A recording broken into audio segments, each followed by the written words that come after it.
သဗ္ဗေပိတိဘဝေတတ္တမောရဟွန်တုဒုက္ခတရာအာသောကံနိဗ္ဗယကံလံဒုက္ခဒိသောဝမာရိသောဒုက္ခဒိသောသုံးပြကတ်တွင်လွတ်မြောက်ကင်းဝေကျမ်းမာခြင်းချမ်းသာခြင်းဝမ်းသာခြင်းစသည်တွေကိုတောင်းတမျှော်မြင်လိုခြင်းလည်းရရှိ၍နေပါသောမာရိသောဝါဓမ္မဘုဇကချုပ်သည်ငါမဟုတ်သောကျွန်ုပ်သည်ကဲ့သို့တိဘဝေကာမရူပအရူပဟု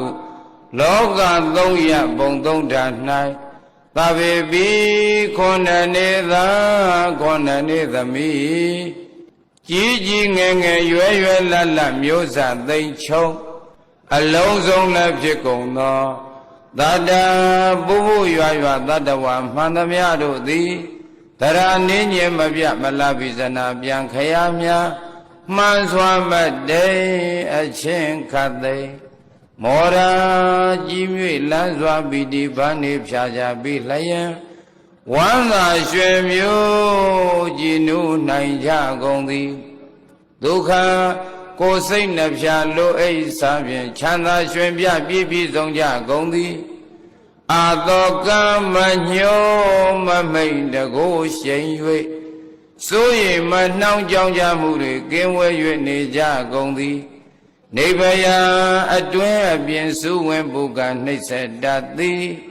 လူမိစ္ဆာနတ်မိစ္ဆာတွေကြောင့်ဖြစ်ပေါ်လာတတ်သောကသော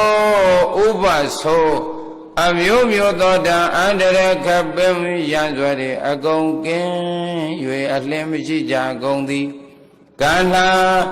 လေးပြားတတ်ရဲ့ရုပ်လွန်ခွင့်ရခံတင်လန်းစွာကြံပါကြကုန်သည်ဟောတုယနေ့ယခိုးစီဘူးလို့ရသည်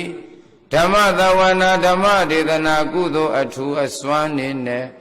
ပုလောအသိမေတ္တာဒအရှိန်သောအာနုဘော်တို့ကြောင့်ရွှေပြည်တော်နိုင်ငံခရိုင်နယ်ပင်မကြငြိမ့်အေ၍လေးစေသာရရှိတော်မူနိုင်ကြပါစေကုန်သတည်း